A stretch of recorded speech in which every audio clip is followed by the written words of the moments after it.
Mornings in Chicago start early. The headlights of cars traveling through the fog-shrouded downtown streets cut through the still dark air.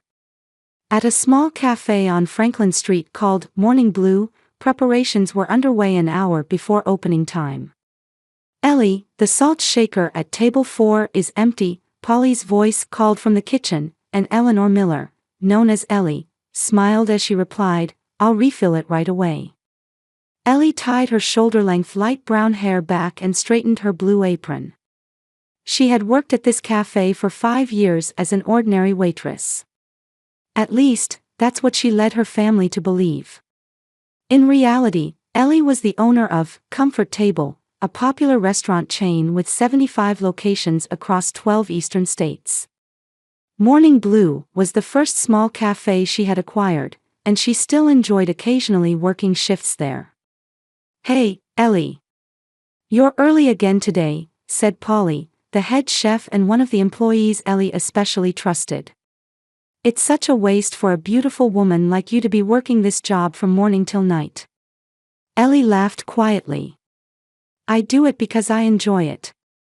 Besides, I like interacting with people. What does your family think about you working here?" Ellie's expression clouded slightly. "They don't really care much about me." Her phone vibrated in her pocket. She took it out and looked at the screen. It was a message from her sister Vanessa. "My boutique finally got featured in Chicago Style magazine. Mom and Dad are throwing a celebration party Saturday night. Can you come?" The message ended with a winking emoji and an emoji of a woman in a fancy dress. Ellie sighed. Vanessa was the center of attention in the family. With her long blonde hair, sophisticated appearance, and flamboyant personality, she was adored by their parents, Robert and Diana. Her high-end boutique, Vanessa's, which she had started a year ago, was already creating a buzz locally. Ellie and Vanessa were as different as if they had grown up on separate planets. While Vanessa focused on glamour and appearances, Ellie preferred a simple, practical lifestyle. Their parents constantly praised Vanessa's success while dismissively referring to Ellie as just a waitress. Instead of replying to the message, Ellie returned her phone to her pocket and pulled out an old leather-bound book from beneath the counter. The worn cover had Mabel's Recipe Collection handwritten on it.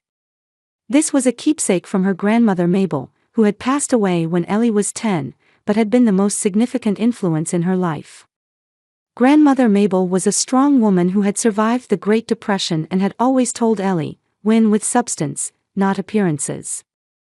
As she gently opened the recipe book, an old photograph fell out.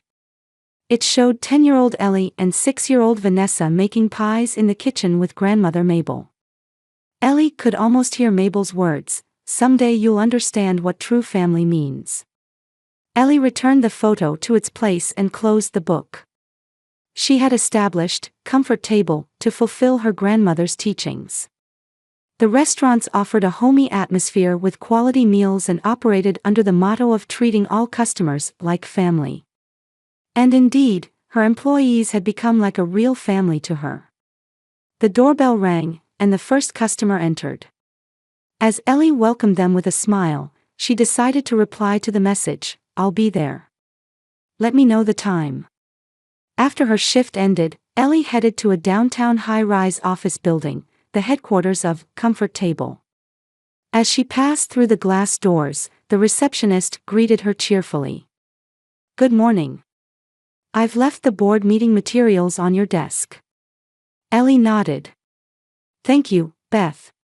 While stepping into the elevator, she checked a new message from Vanessa, Saturday, 7 p.m. At Dad's company penthouse.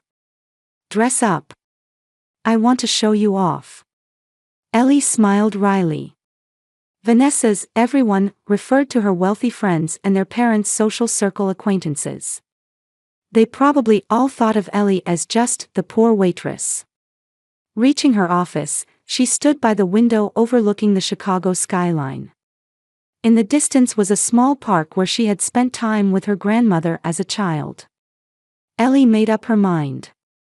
She would attend this party and pretend to celebrate her sister's success, even if her family didn't understand who she really was, to honor grandmother Mabel's teachings.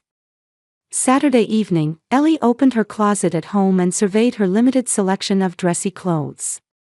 She chose a simple black dress and stood before the mirror. She loosely tied up her hair and added a modest pearl necklace. There was nothing flashy about her appearance, but it had plenty of elegance. "This will do," she told herself, checking her watch. Before heading to the party, Ellie decided to stop by the flagship location of Comfort Table. Located in prime downtown real estate, this was the restaurant she was most proud of. When she entered the busy kitchen during dinner service, the staff looked surprised. "Going out tonight?" Chef Marco asked while drying his hands with a towel. "My sister's party," Ellie replied, a little embarrassed. "Is everything running smoothly?" "Perfectly." Marco spread his arms wide. "Tonight's special is selling like crazy. The customer feedback has been wonderful." Ellie made her rounds through the dining area. The tables were full, with warm laughter and conversation filling the restaurant. As she passed by, several regular customers noticed and greeted her. "Ellie. It's been a while," an elderly woman waved. "Special occasion? You rarely dress up."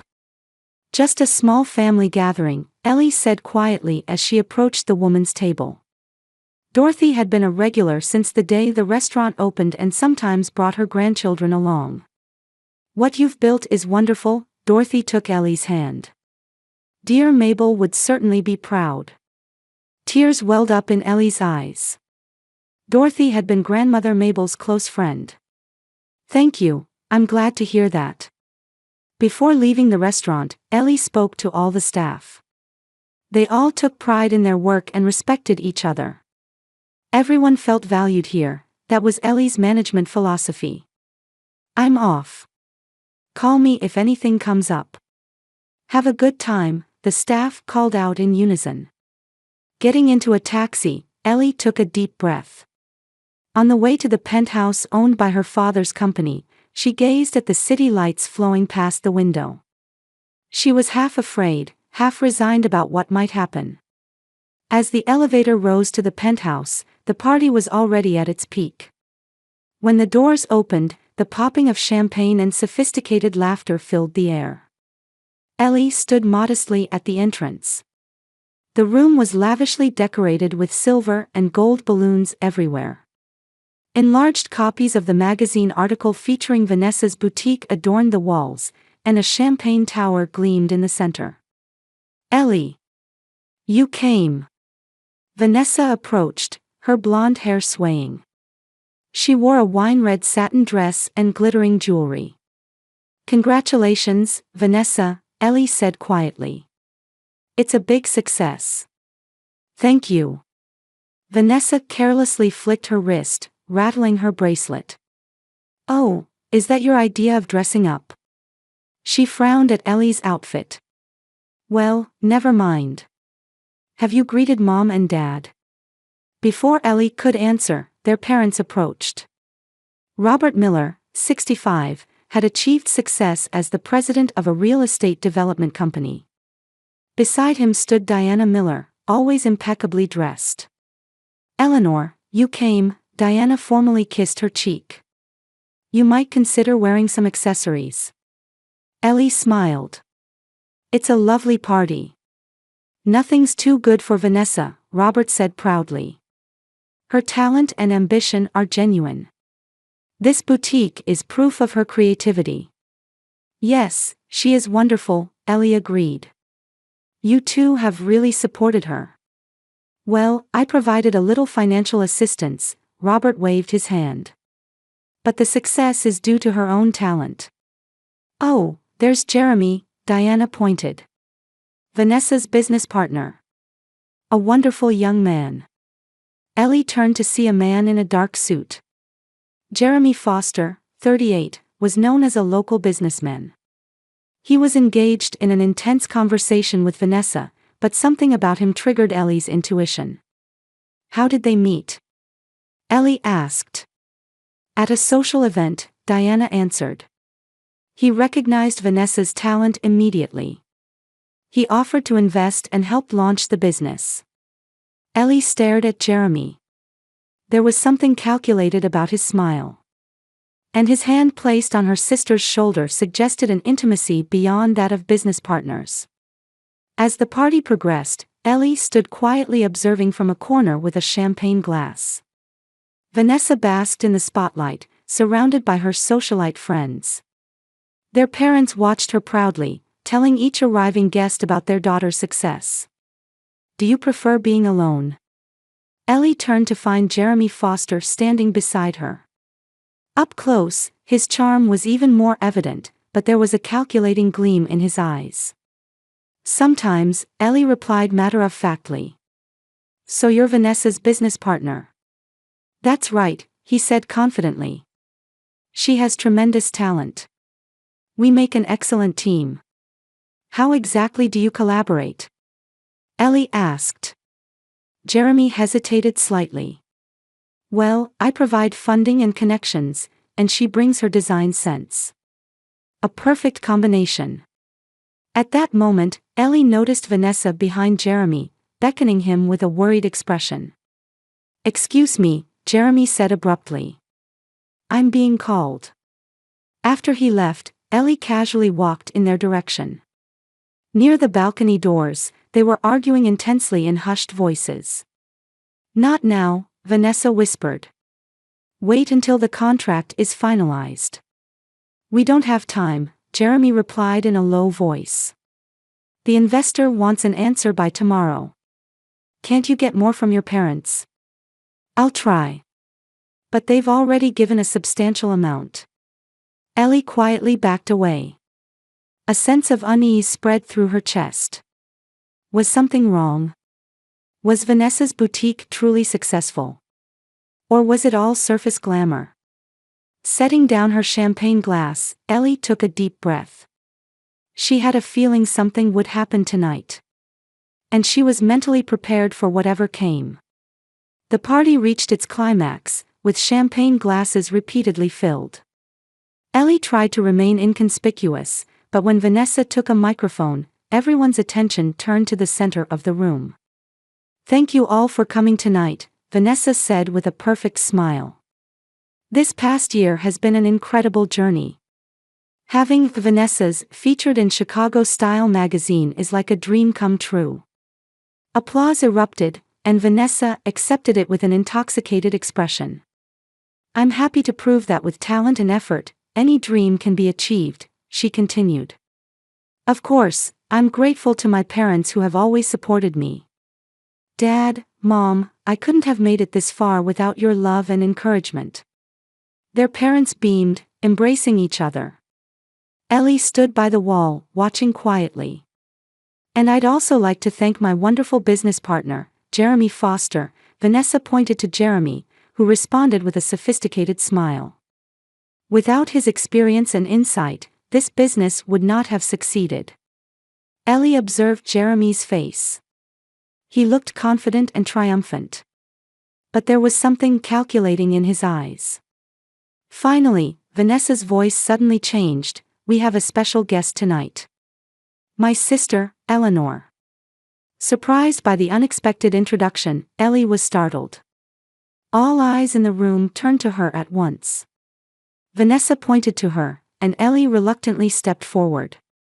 Everyone, this is my sister, Vanessa said in a somewhat haughty tone. She works as a waitress at a cafe called Morning Blue. How many years has it been, Ellie? 5? That's right, Ellie answered quietly. She was beginning to understand Vanessa's intention.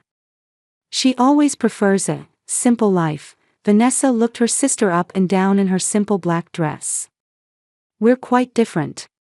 I take risks and chase big dreams. While Ellie. She paused momentarily, then continued in a way that invited laughter from the audience. Still a waitress. Why not start a business? Oh, that's right, because you don't have the talent. A ripple of laughter spread through the room. Mother Diana also laughed discreetly, and several groups exchanged glances. Ellie's cheeks burned hot as humiliation spread through her chest. Nevertheless, she struggled to maintain her composure. "Vanessa," Robert gently admonished, but it was merely a formality. His eyes still gazed proudly at his daughter.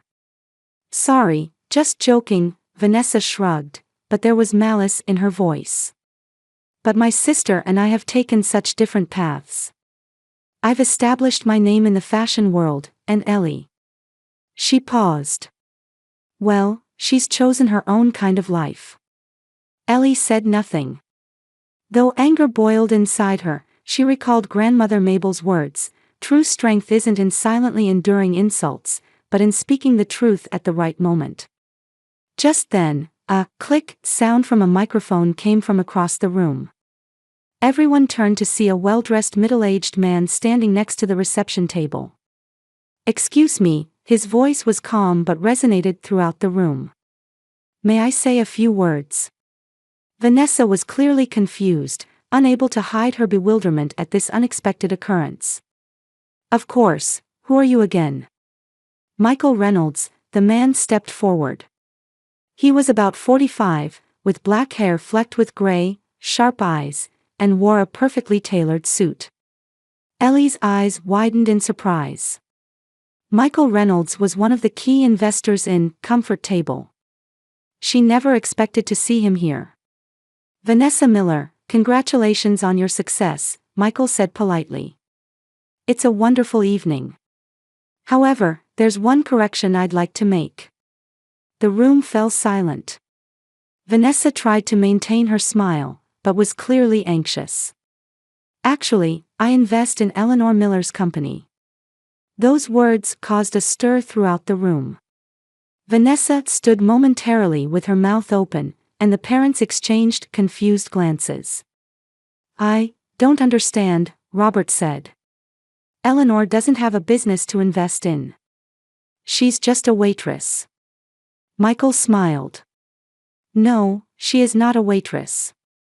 At least, not just that." He looked toward Ellie. Her expression had changed slightly, with determination shining in her eyes. Ellie gave a small nod. "Eleanor Miller is the founder and owner of Comfort Table," Michael announced to the entire room. "Many of you probably know this restaurant chain. It has 75 locations across 12 eastern states, with annual sales of approximately $120 million. The color drained from Vanessa's face. The parents stood dumbfounded. People throughout the room gasped in surprise and began whispering to each other. "So."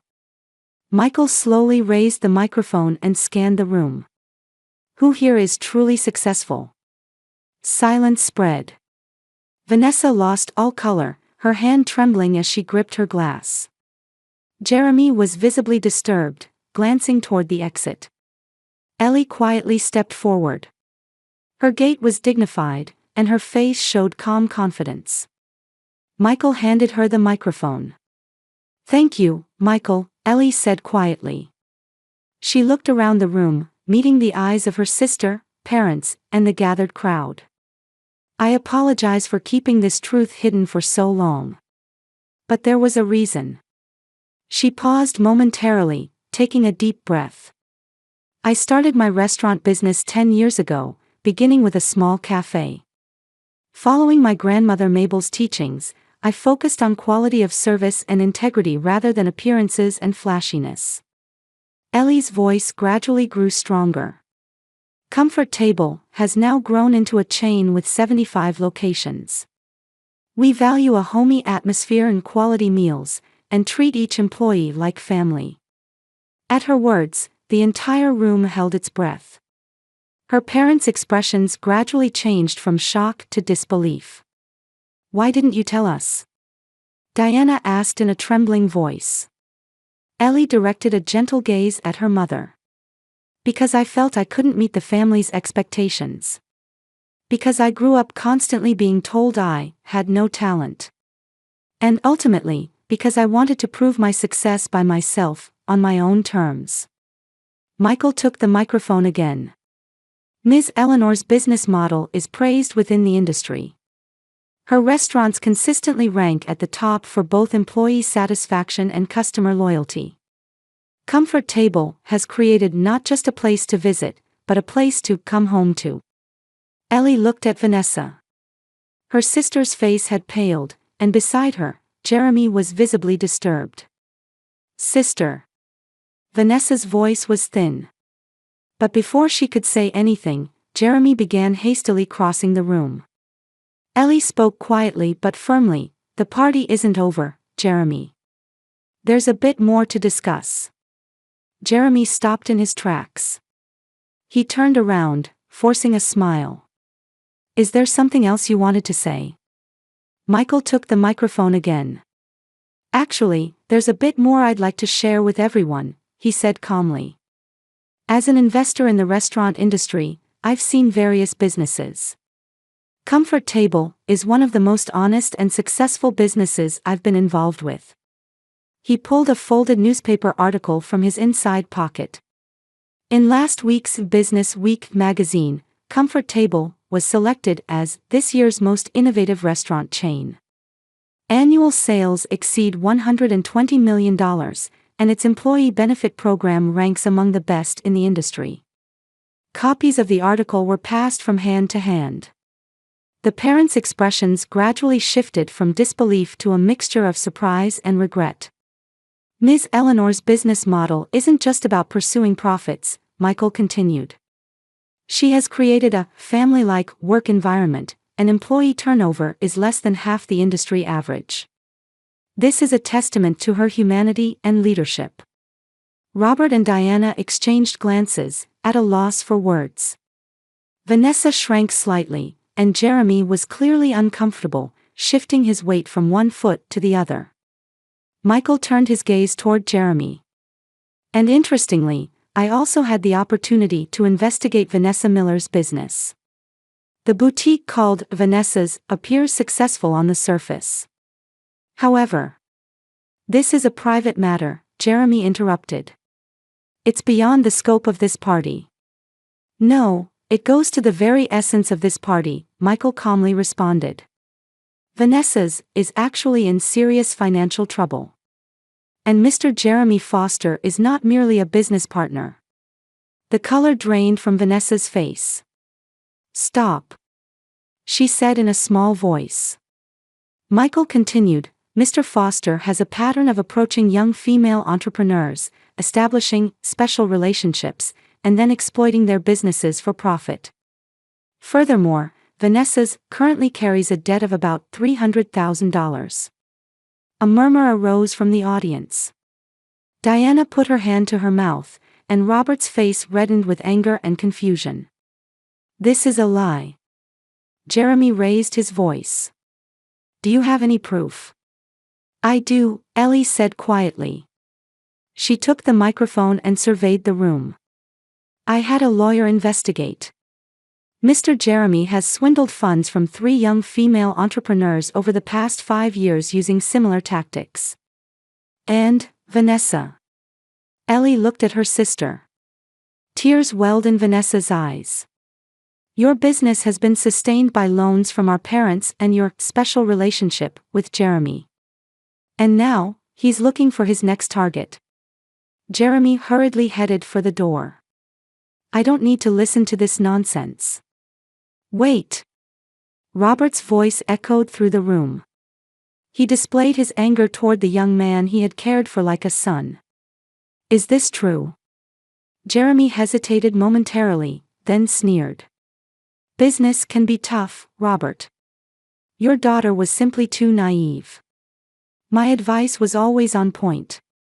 The problem was that she didn't follow it." With that, he left the room. Vanessa choked back a sob, and the parents were stunned.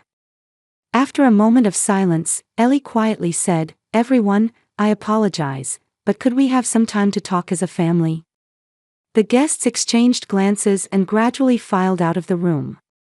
Michael lightly squeezed Ellie's shoulder and said, "Call if you need anything," before leaving. Only Ellie, Vanessa, and their parents remained in the room. Why didn't you tell us? Robert asked in a trembling voice.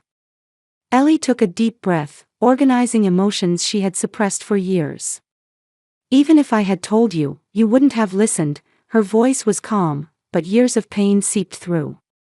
No matter what I did, it was never enough. My opinions were always ignored, and my dreams were called mere escapism. She continued while pacing around the room. When I started my restaurant, who did I consult? I used Grandmother Mabel's inheritance as seed money. Because she was the only one who believed in me. But such a great success. Diana choked on her words. You really succeeded, Ellie said quietly. Not pretend success, but real success. I treat my employees like family, and they respect me in return. My company aims not just for profit, but to improve people's lives. She turned toward Vanessa. Her sister sat on the sofa, raising her tear-stained face. I'm not blaming you, Vanessa, Ellie said quietly. You've just lived according to the values our parents gave you. You were taught that appearance and status are everything. But I really. Vanessa stammered. You have talent, Ellie said. There's no doubt about that. But true success comes from honesty and effort, not vanity and pretense. Ellie turned back to face her parents. Her eyes reflected years of suffering mixed with strength. The reason I endured despite being continuously denied was because I knew what real value is, which I learned from my grandmother. All you taught me was how a family shouldn't be. The room was engulfed in silence. Robert and Diana were speechless, and Vanessa was softly sobbing. My restaurants operate on the true principles of family, Ellie continued quietly but powerfully. Respecting each other, supporting one another, and leaving no one behind. This is the true meaning of family that I learned from Grandmother Mabel. She looked out the window. Stars shone in the night sky. The choice is yours. Learn from this experience and reconsider what true value means, or continue with your false values.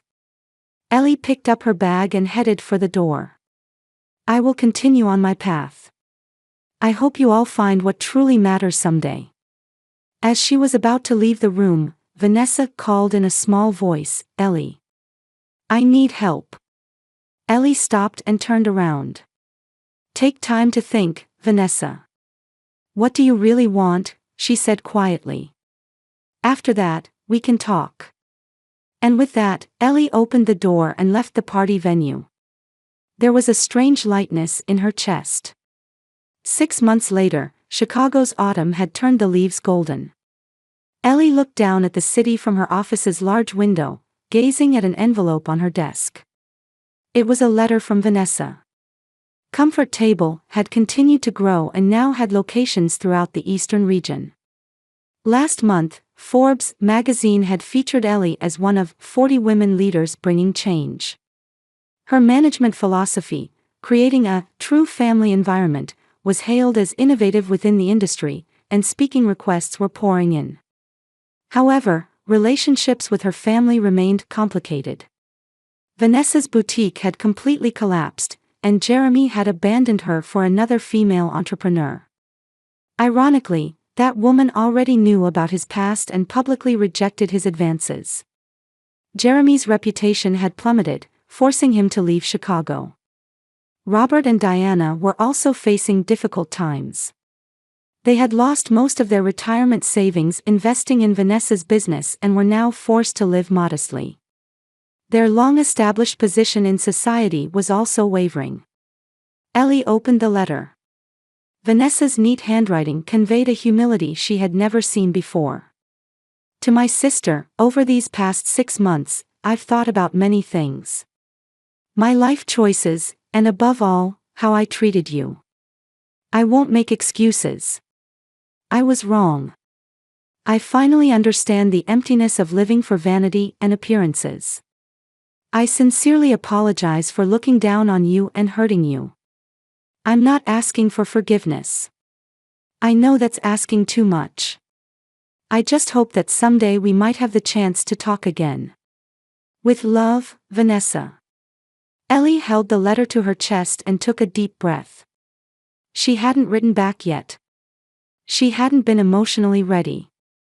But a month later, unexpected visitors came to Ellie's office.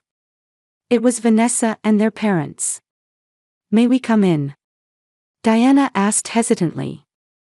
Her former arrogance was gone, replaced by weariness and regret. Robert couldn't look his daughter in the eye. His white hair had increased, and his shoulders were slightly rounded. Vanessa wasn't wearing her previous flashy clothes, but a simple blouse and jeans. Her makeup was subtle, and her expression showed humility. "We'd like to talk," Vanessa said in a small voice. Ellie led them to the sofa. She tried to remain calm, but a whirlwind of complex emotions churned inside her. "We were wrong," Robert finally managed to say. "We neglected you for years. That is unforgivable." "Our values were distorted," Diana continued, tearing up. "We pursued appearances and status, losing sight of what truly matters." Vanessa clutched a handkerchief with trembling hands. "I was completely crushed. But I needed that. To take a hard look at myself." Ellie looked at them quietly. "Forgiveness takes time," she said softly. "Trust, once lost, is difficult to regain." "We understand," Vanessa nodded. "Just, if you could give us a chance to start over." 6 more months passed, and Ellie offered Vanessa an internship at Comfort Table. The condition was starting from the bottom. Vanessa humbly accepted and began as a dishwasher. She was slowly but steadily regaining trust. The relationship with their parents was also gradually being mended. The healing process was long and sometimes painful, but efforts to understand each other anew continued. Every night, Ellie opened her grandmother Mabel's old recipe book and remembered her words. What true family means, she was still searching for that answer. But at least she understood her own worth and the meaning of true success. That was the most precious gift Mabel had left her.